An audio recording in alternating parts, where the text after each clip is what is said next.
On parle maintenant de ce livre, Rocky, Dernier Rivage, de Thomas Günzig. C'est très écrit, mais c'est pas mal pensé comme un scénario de fiction. On est au sein d'une famille qui vit sur une île, un huis clos. On se doute assez vite que cette famille est isolée, comme des survivalistes dans un bunker, et qu'on n'est pas loin de la fin du monde. 4 personnages principaux, un roman qui interroge sur ce qui fait l'humanité. Bonjour Thomas Günzig. Bonjour. On a l'impression d'un confinement géant. Alors je vous pose la question, avez-vous écrit ce livre avant ou après la séquence du confinement? Je l'ai écrit après, et certainement que j'ai été partiellement influencé, je pense, comme beaucoup d'auteurs. Après une dispute en famille pendant le confinement, non? Non, mais ce qui est évident, c'est que le confinement nous a tous ramenés en famille, ouais, et nous a fait goûter les merveilles, mais aussi les horreurs que ça peut être, la famille, hein, le meilleur et le pire endroit du monde. Alors je le disais, 4 personnages principaux, Hélène, la mère, Fred, le père, les enfants, des adolescents, Alexandre, garçon, Jeanne, la fille, une famille témoin, enfin ou pas, vous nous le direz, mais en tout cas des personnages qui cherchent à survivre, qui cherchent à se construire un avenir, mais qui paradoxalement sont irrémédiablement bloqués ou ramenés dans leur passé. Comment vous l'expliquez? J'avais envie d'expérimenter l'effet que ça peut faire d'être les derniers. Voilà, qu'est-ce que ça fait individuellement et qu'est-ce que ça fait au niveau d'une famille. J'ai pris une famille effectivement qui n'a rien de particulier, si ce n'est qu'elle a été extrêmement riche dans une autre vie. Voilà. Et cette richesse lui a donné l'impression qu'elle pouvait agir sur son environnement, un peu comme je pense souvent les gens qui ont beaucoup de pouvoir. Hein, rien ne peut réellement les atteindre. Alors que là, effectivement, étant les derniers, ils sont atteints partout. En tout cas, ils sont rattrapés par la fragilité de la nature humaine. Ils sont les derniers, mais du coup, comme il n'y a pas grand monde autour d'eux, effectivement, par principe, ils ne peuvent pas agir sur quoi que ce soit, sur les autres.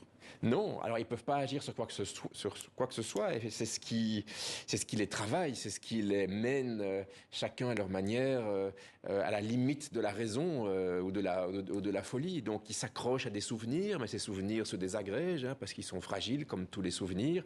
Ils s'accrochent à des espoirs, mais qui n'auront jamais lieu. Ces jeunes adolescents qui veulent connaître, comme tous les ados, l'amour, la sexualité, ne le connaîtront jamais.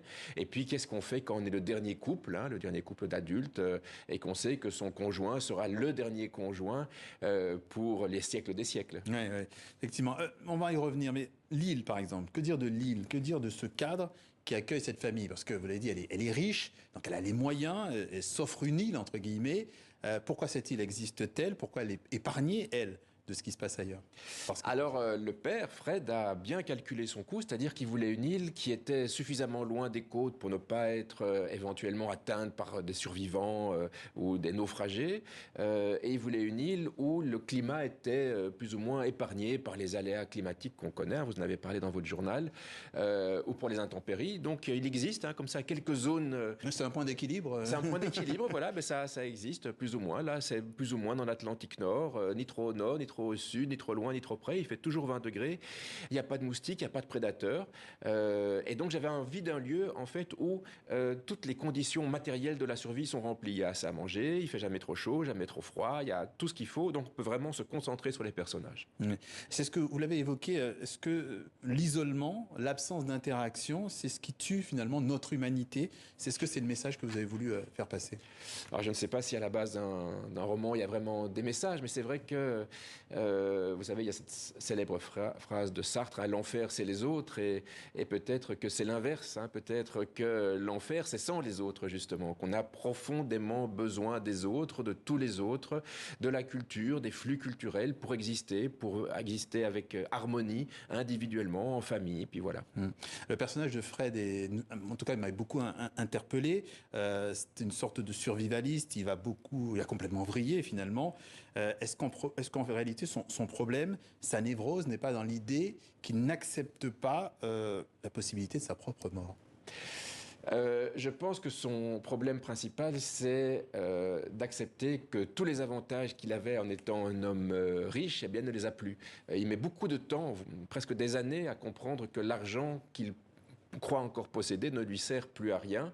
Est-ce qu'il y a une sorte de mort peut-être? Peut-être une mort symbolique en tout cas. Mais en tout cas, il doit se réveiller, il doit renaître à travers une expérience qui est l'expérience du roman.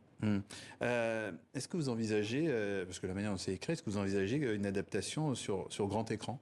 Alors, j'ai appris il y a quelques jours que les droits avaient été achetés, donc c'est très très chouette. Ah, vous l'avez appris comme ça ou... C'est pas moi qui m'occupe de ça généralement. Okay. Alors on apprend qu'il y a une demande et puis que c'est quelqu'un de formidable qui va le faire, mais je peux pas encore dire qui. C'est vrai. Et donc, c'est gai, mais alors il faut vraiment faire attention. L'adaptation au cinéma, c'est jamais un upgrade, ça va être une interprétation, ça va être autre chose, mais ça va être très bien. Ouais, c'est un regard.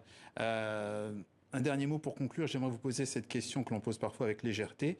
Si vous deviez demain partir sur une île déserte, quel livre emporteriez-vous?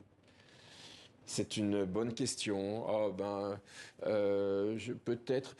Je l'ai jamais lu. Je prendrais la Bible, tiens. Ouais, d'accord. et quel film ou...